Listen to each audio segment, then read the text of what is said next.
Donc bonjour à toutes, bonjour à tous. Donc c'est dans ce beau verger que je vous ai déjà présenté que je vais faire cette vidéo. Alors elle est assez spéciale parce que je vais répondre à quelques questions et puis je vais parler un petit peu de moi aussi. Hop. Donc là il y a des figuiers, il y a des poiriers, il y a des pommiers, il y a une drôle de figues en forme de poire aussi que j'ai vu. Voilà, donc c'est un endroit qui est merveilleux, que j'adore, que je connais depuis que j'ai une dizaine d'années, donc ça va faire un peu plus de 50 ans.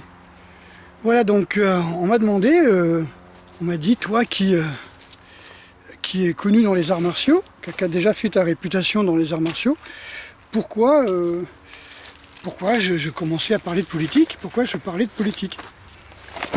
Alors pour ceux qui me connaissent pas, ben, j'ai retrouvé des pressbooks, et plutôt que de mettre les photos, je vais vous les filmer comme ça, et je vais vous présenter vite fait, hein, je ne vais pas passer une heure. Voilà, donc ça c'est mes grades japonais que j'ai eu au Japon, d'arts martiaux japonais, mon diplôme de Daishihan, qui veut dire grand maître, hein, du Bujinkan. C'est une conférence que j'ai fait à Iga Ueno, hein, pour l'université de Mie. Donc c'est sur le site de l'université. Ça c'est l'affiche qui avait été faite pour cet événement. On me présentait. Voilà, ça c'est un journal japonais qui parle de ninjalogie. On me présente comme étant le spécialiste français des ninjas. Ça c'était un trophée que j'ai eu, hein, un trophée d'entraîneur. Ça c'est le magasin, tiens, ça recommence. Magazine japonais. Et quand je suis arrivé au Japon en 90, je me suis dit ce serait bien un jour que je passe sur ce magazine, ce serait vraiment le rêve. Et ça s'est concrétisé en 2015. C'est incroyable. Ah, les gars, ils sont au moins à 500 mètres là, et on dirait qu'ils sont dessus. Comme le ciel se découvre, je pense qu'ils vont nous emmerder toute la soirée. Voilà, donc ce sont les différentes pages de l'article, hein. C'est tout en japonais évidemment. Donc je suis avec Maître Hatsumi. Voilà.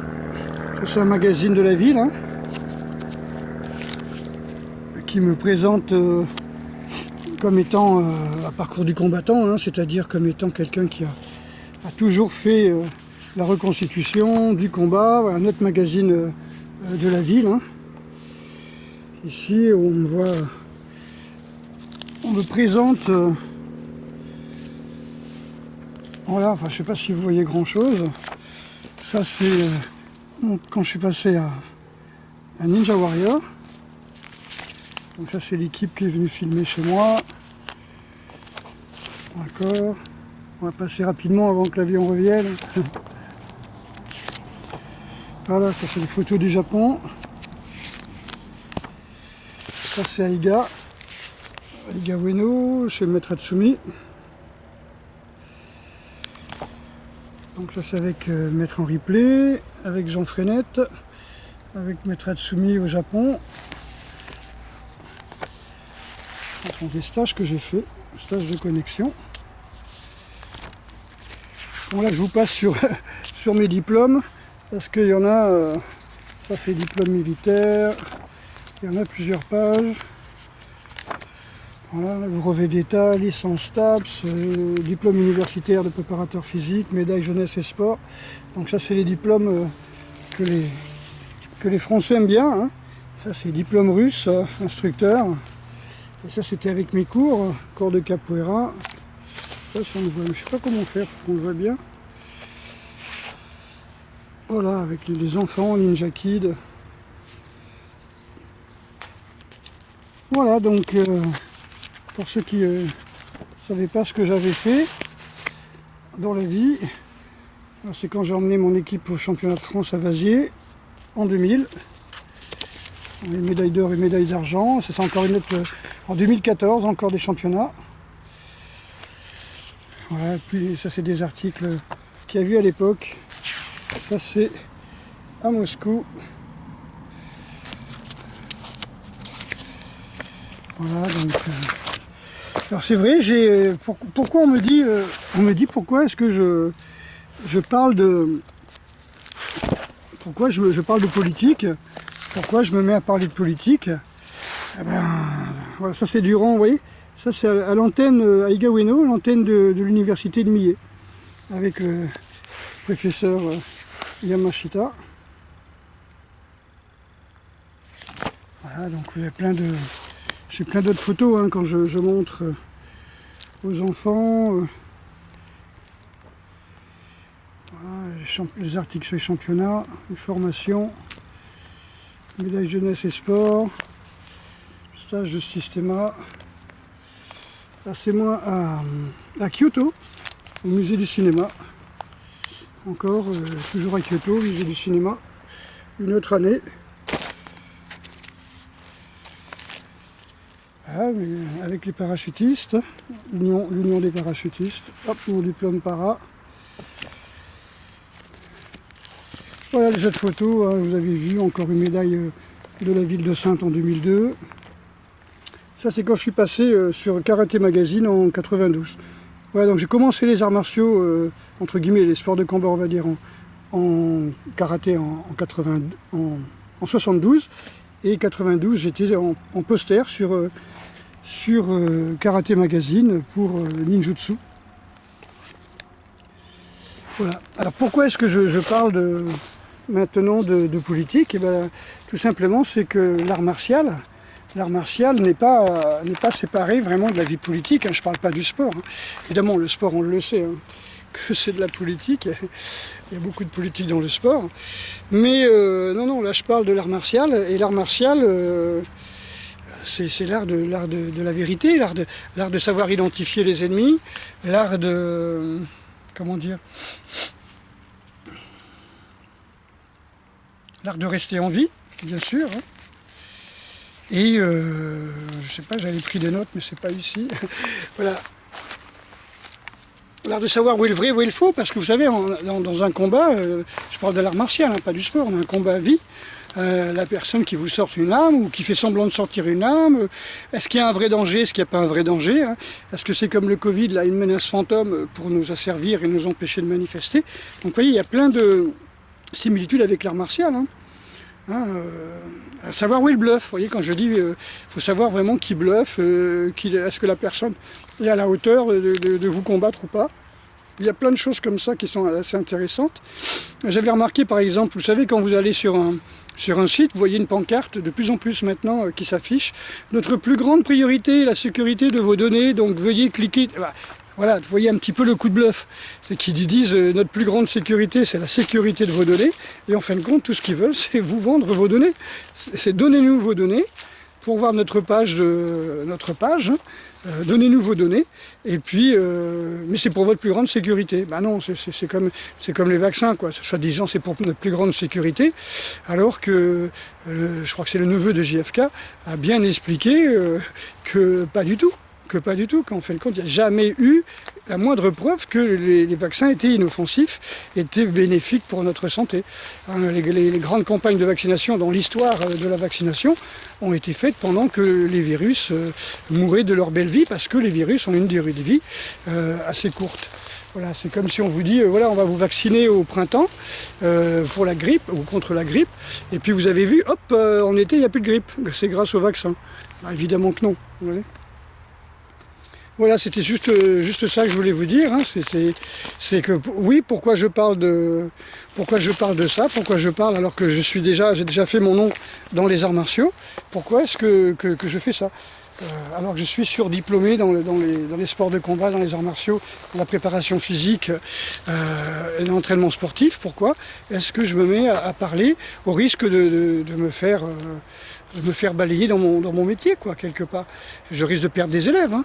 Ça c'est clair, hein, mais j'y peux rien. Je veux dire, voir des gens qui sont apeurés par une menace fantôme, je trouve ça, non pas ridicule, mais je trouve ça grave et vraiment dommage, quoi. C'est vraiment dommage. Parce que pendant ça là, notre santé est foutue, alors que moi, ma priorité, c'est vraiment la santé. Moi, je suis dans un métier de la santé. C'est-à-dire, si les gens ne sont pas en bonne santé, ils ne peuvent pas pratiquer l'art martial. Et ils ont besoin de l'art martial aussi pour pratiquer leur santé. C'est-à-dire, déjà, il faut travailler sur la respiration. Et c'est clair que ce n'est pas avec un masque que vous allez travailler sur la respiration.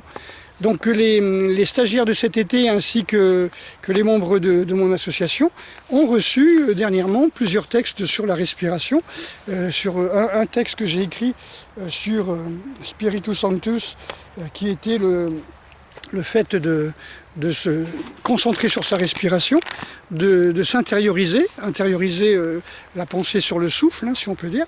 Et à partir de là, ben voilà, j'ai refait la liste des près de 80 personnes à qui j'envoyais des textes régulièrement, ben, tout simplement parce que j'avais pas beaucoup de nouvelles.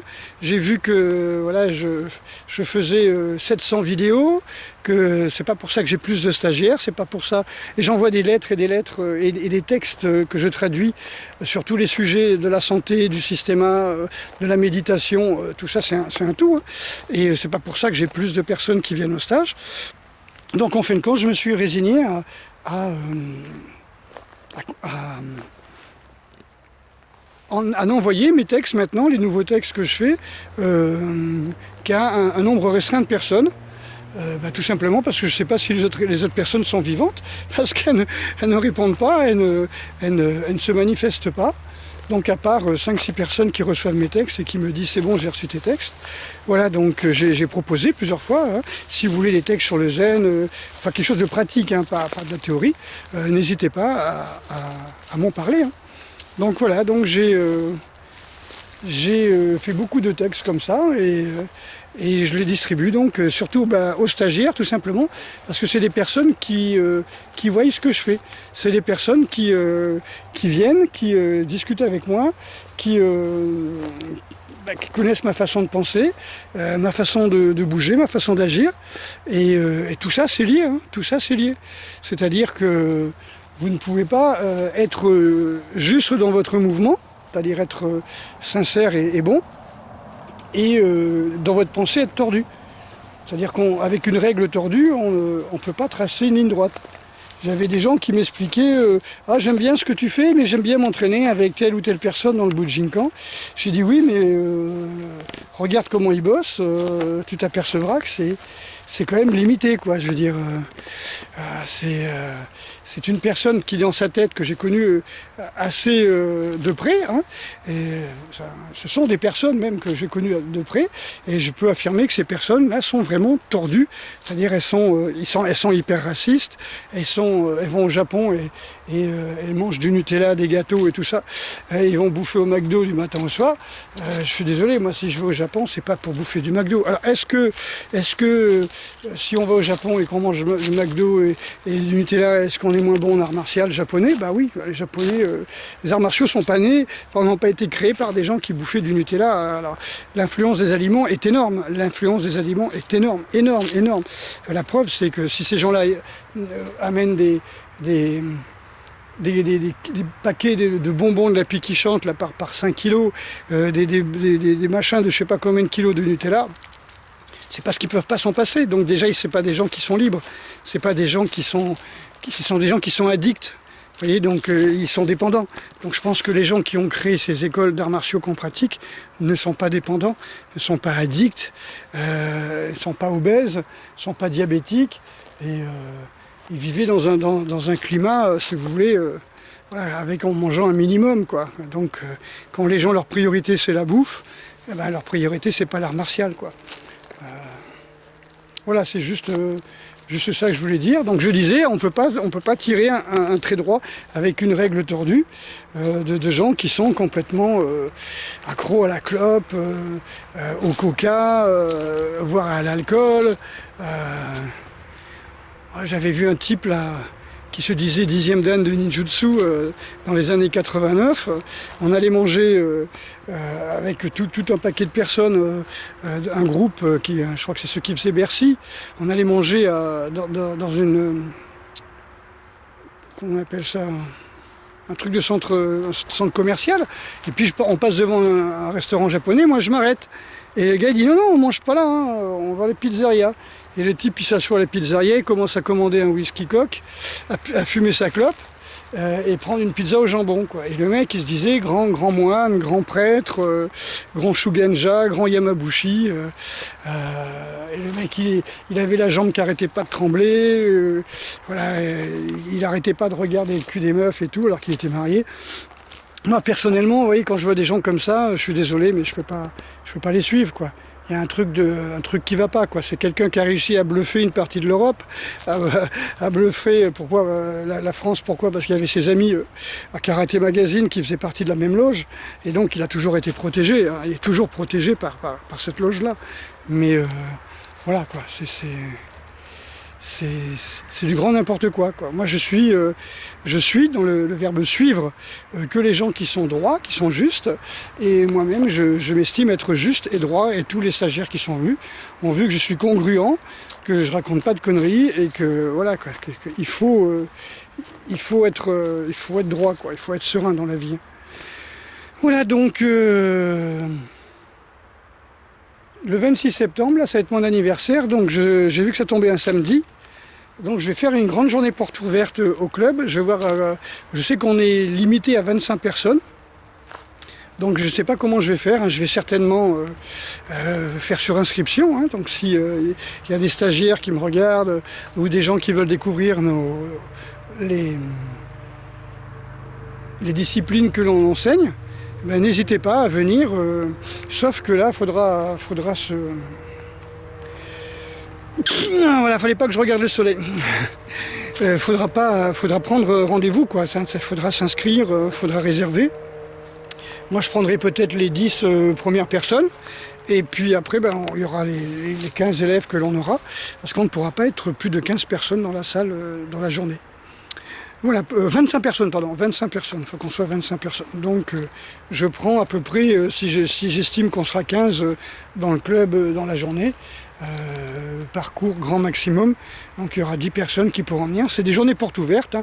Donc je ne le dis pas à Saintes, hein, je dis simplement sur internet, ceux qui veulent venir, voilà, voir ce que l'on fait. Ah, il y a encore un ou deux papillons, vous voyez, tout n'est pas mort, vous voyez, il y a encore de la vie dans les vergers. Voilà, donc je ne vais pas faire cette vidéo trop longue.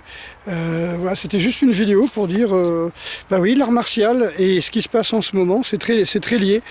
C'est pour ça que les gens viennent me voir, c'est pour ça que les gens aiment bien parler de réénergétisation, gestion du stress, méditation, travail de la respiration, travail de la résilience, tout ça c'est les arts martiaux. Tout ça, c'est les vrais arts martiaux. Après, sautiller sur les tatamis en criant, ça, c'est du cinéma. C'est même pas de l'art martial, c'est pas du sport, c'est du cinéma. Voilà, quoi. Les gens m'ont dit, mais pourquoi tu fais pas Bercy? Moi, quand je vois les gens à Bercy, je vois des gens qui se prennent pour Bruce Lee, quoi. Je vois des profs, souvent ventrus, qui tapent sur leurs élèves, qui se laissent faire.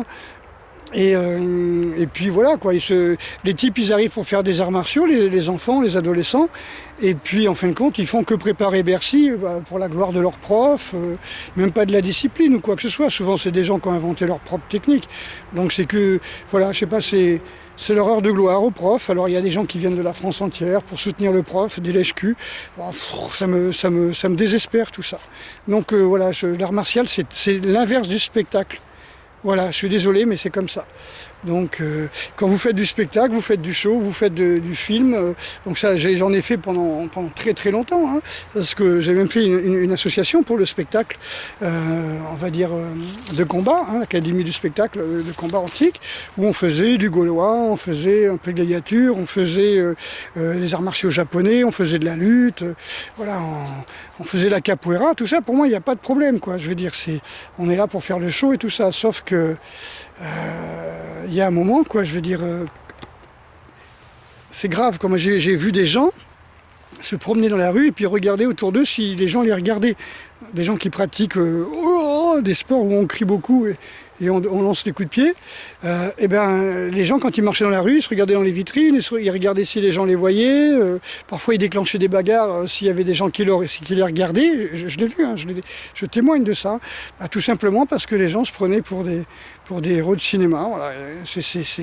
C'est con à dire, mais voilà maintenant. Alors maintenant c'est mieux, hein, c'est-à-dire que chacun fait sa petite vidéo YouTube, chacun invente son style, et puis le gars qui touche un petit peu au cinéma, qui connaît un petit peu les techniques de cinéma, de cascade et tout, bah ça y est, il fait son Bruce Lee. Il peut même accélérer les scènes, faire semblant de chuter, voilà, faire semblant de recevoir des coups. Voilà, les cascades, il fait ce qu'il veut, hein, ça, il n'y a pas de problème. Ah, c'est un noyer à côté d'un figuier. Je me disais, c'est bizarre, c'est pas les mêmes fruits. D'accord, ok. Voilà, donc, voilà pour la petite histoire. Hein. L'art martial, c'est quelque chose de sérieux, c'est quelque chose qui vous permet de rester en vie. C'est pas faire du cinéma, c'est pas faire de la compète, c'est pas se camer pour faire du cinéma en sniffant de la coque, en prenant des anabos, en prenant comment on appelle ça, du clenbutérol ou de la testostérone. Hein. Pratiquement tous les acteurs de films d'action le font. Et du coup, ils perdent leurs cheveux, hein, genre, je sais pas moi, Bruce Willis ou Statham et compagnie, hein, mais ça, c'est la cam. Hein. Et puis, sinon, vous avez les gens qui font beaucoup de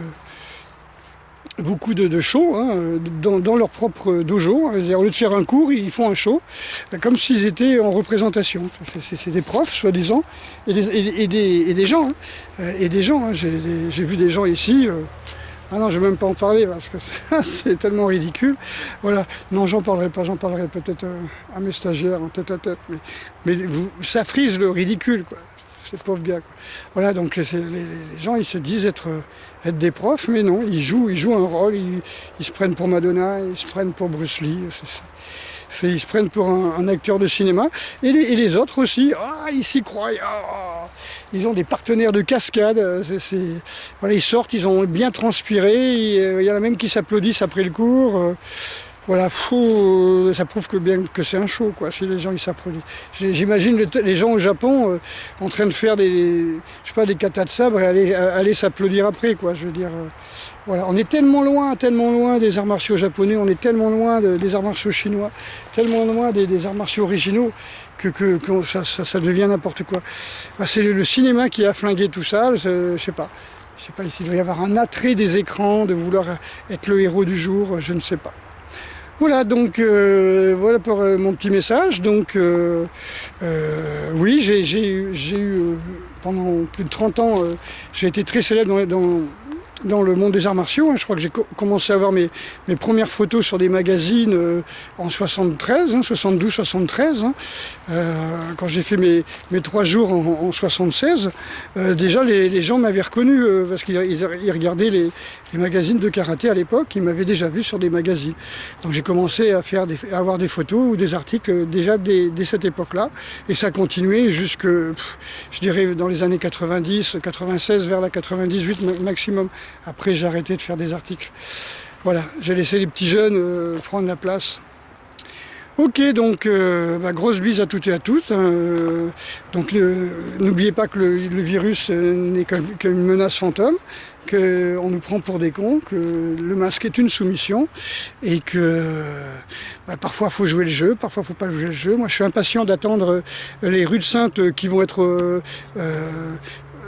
comment on peut dire, réservé aux masqués, comme ça ce sera les rues auxquelles je n'irai pas. Tant pis pour les commerçants, je suis vraiment désolé, mais il faut qu'il y ait quelque chose qui bouge, il faut qu'il y ait quelque chose qui bouge, il ne faut pas se laisser faire. Allez, à très bientôt.